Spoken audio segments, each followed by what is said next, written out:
www.mixcity.fm. Mix City Radio. Vous êtes sur Mix City Radio, c'est Sébastien avec vous pour une nouvelle chronique des voyageurs du monde et on est en ligne avec Aurélie. Bonjour Aurélie. Bonjour Sébastien, bonjour tout le monde. Alors Aurélie, tu as vécu plusieurs années en Chine et tu viens de sortir un livre aux éditions Jacques Flamand qui s'appelle La Chine à fleur de peau. Alors avant qu'on parle de ton livre, j'aimerais que tu nous racontes d'abord d'où est venue cette passion pour la Chine. Alors ça a commencé en 2005. Je venais de terminer mes études et on m'a proposé de travailler pour une association qui s'appelle Chin et qui fait des échanges culturels avec la Chine, basée à Toulouse, ma ville d'origine. Mhm.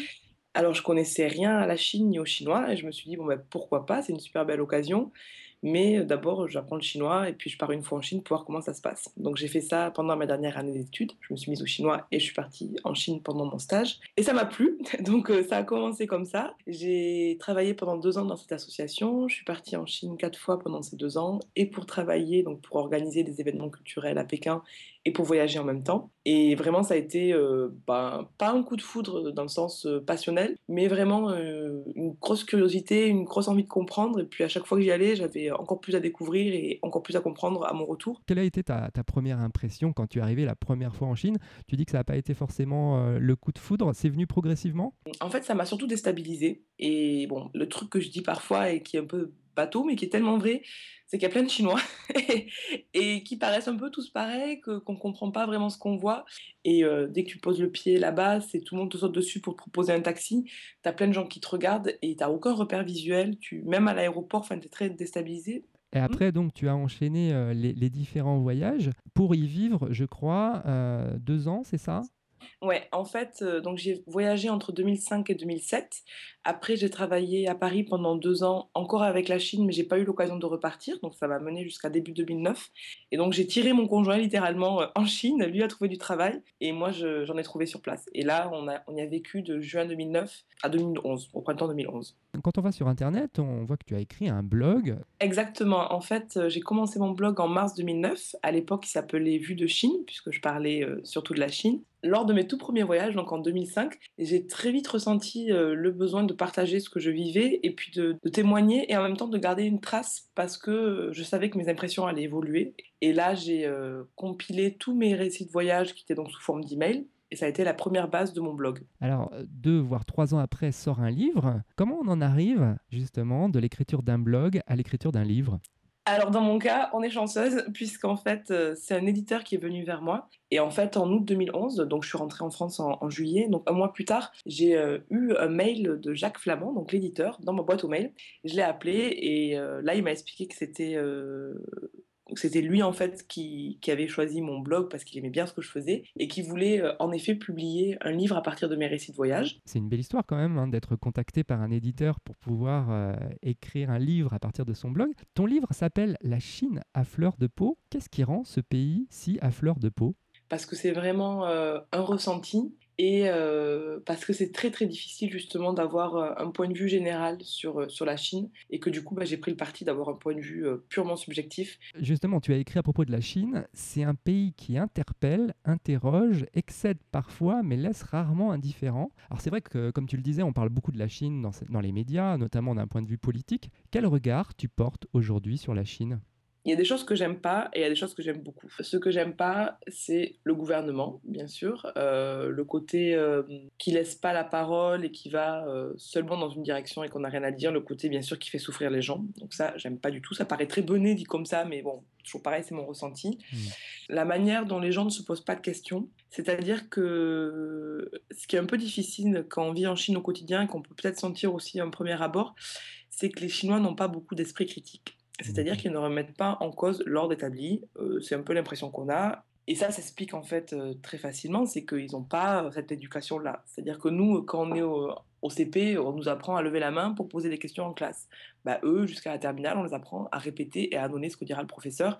Donc il y a vraiment une différence d'éducation qui est très très forte, plus une volonté du gouvernement de rester là-dedans, évidemment.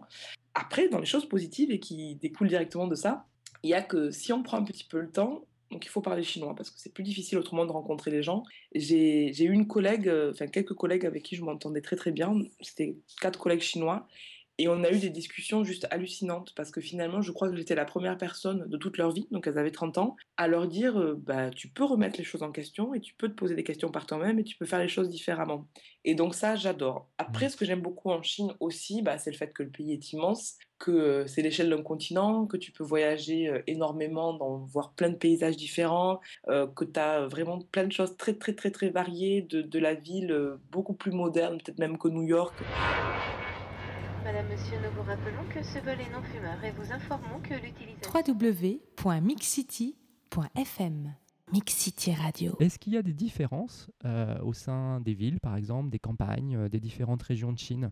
C'est pas la réponse principale, mais qui est quand même assez importante, c'est qu'en Chine, il y a 56 minorités nationales reconnues. Ces groupes de minorités, donc puisqu'on est encore à l'échelle de la Chine, ça peut aller à des centaines de milliers de personnes quand on parle de minorités, ont des manières de vivre très différentes, c'est-à-dire qu'ils ont des manières de s'habiller différentes, ils ont des langues différentes, mais qui ne se comprennent pas entre eux. C'est-à-dire que s'ils parlent leur langue de leur minorité et le mandarin, qui est la langue parlée partout en Chine, il n'y aura aucun moyen de se comprendre.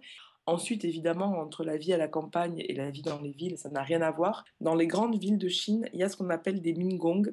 C'est à lui, donc ce Mingong, cet ouvrier paysan qui vit sur son chantier dans une baraque, je sais pas moi, de 9 mètres carrés à 4, Mmh. sans eau ni électricité, enfin, qui ira se doucher sur un point d'eau où il y a 100 personnes qui ont accès à un seul point d'eau. Mmh. Et à côté de ça, tu as des personnes très, très, très, très, très riches, beaucoup plus riches que les riches occidentaux, qui roulent avec des voitures de fou. Enfin, moi, j'ai jamais vu autant de belles voitures qu'en Chine. Dans ton livre, justement, on peut découvrir différents portraits de Chinois que tu as rencontrés lors de tes voyages. Pourquoi avoir voulu témoigner et mettre en valeur ces portraits? C'est parti d'un constat hyper simple qui était je rencontre pas assez de Chinois parce que c'est pas non plus très facile de se faire des amis chinois. Voire c'est plutôt difficile parce qu'on a des manières de vivre très différentes et que pour eux l'amitié ça se passe par cercle, donc le cercle de la famille, le cercle de l'école, le cercle du travail. Et quand t'es pas dans le cercle, ça on s'en rend compte souvent en France, bah, t'es en dehors du cercle. Mmh. Et je me suis dit bah, comment je peux les aborder et je me suis dit bon bah j'ai un super support qui est mon blog, pourquoi pas faire des interviews comme une journaliste qui seront seulement dans mon blog. Et en fait, j'en ai fait une première de manière spontanée. J'étais dans un bar et puis il y avait une serveuse qui avait l'air très sympa, qui parlait un peu anglais. On parlait entre anglais et chinois toutes les deux. Et je me suis dit, bah, je vais lui proposer à elle et on verra comment elle répond. Et elle a été super positive. J'ai été mais tellement surprise puisque je me doutais qu'elle venait de la campagne vu son accent. Donc on a commencé à parler d'où elle venait, ce qu'elle faisait, etc.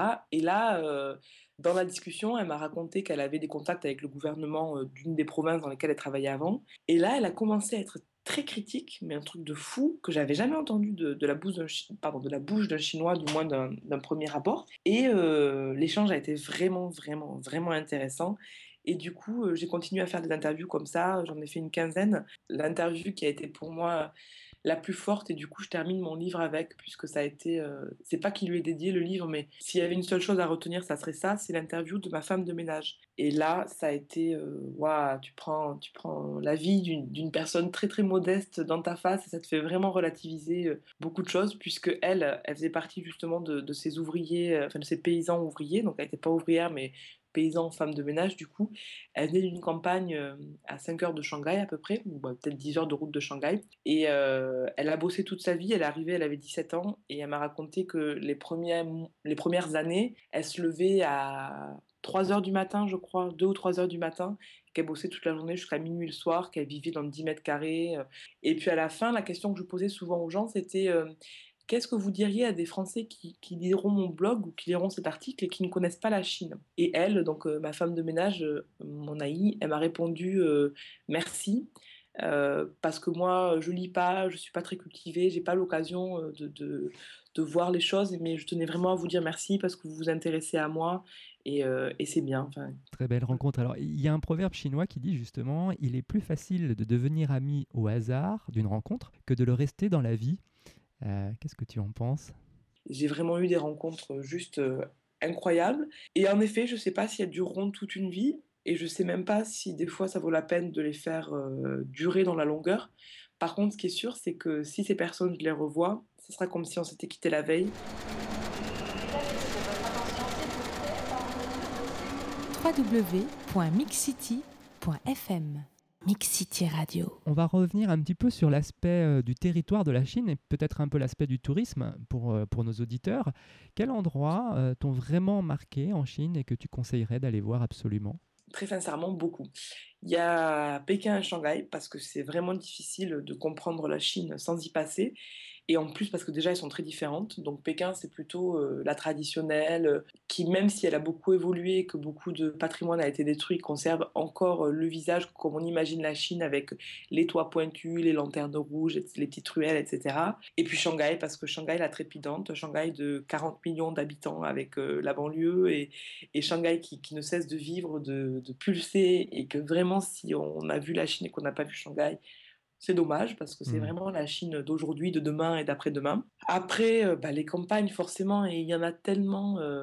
Le Fujian, donc qui est une région méridionale à la hauteur de l'île de Taïwan à peu près, des habitations collectives immenses qui s'appellent des toulots. C'est des grosses maisons rondes où les gens vivaient traditionnellement en famille. Et ensuite, le nord du Sichuan, en fait, c'est culturellement le plateau tibétain, mais on est encore à l'intérieur des frontières de la Chine, comme on la voit en Occident. Et là, on est dans des montagnes à plus de 4000 mètres d'altitude. Des gens, donc c'est des Tibétains, avec leur cheval, leurs grosses lunettes noires et leurs grands chapeaux pour s'abriter du soleil, les bijoux couleur corail. Alors, je vais te citer à nouveau. Tu dis, là-bas, peut-être plus qu'ailleurs, plus je comprends, plus je mesure l'étendue de ce qu'il reste à comprendre. Alors, qu'est-ce que finalement tes différents voyages en Chine t'ont appris d'essentiel dans la vie? Qu'on est tout petit, qu'il y a plein de manières différentes de vivre, qu'il y a des pays où on réfléchit totalement différemment de chez nous,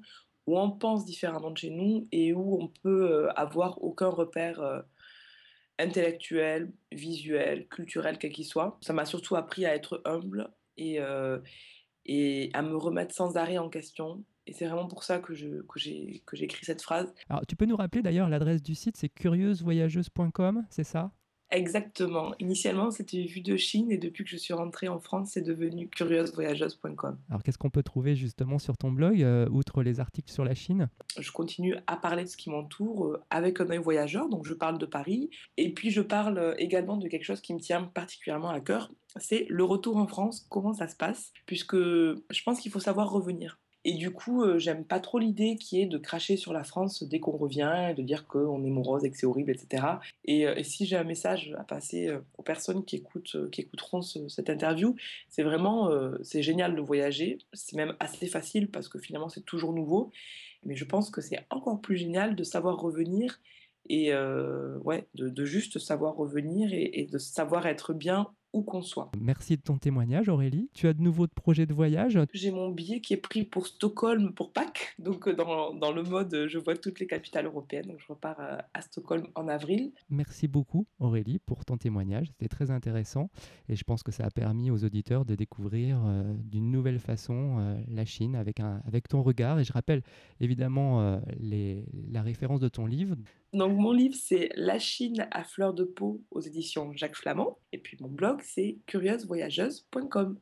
Merci à toi. Et je vous rappelle que vous pouvez retrouver l'interview d'Aurélie et celle des autres voyageurs du monde en vous connectant sur www.mixcity.fm.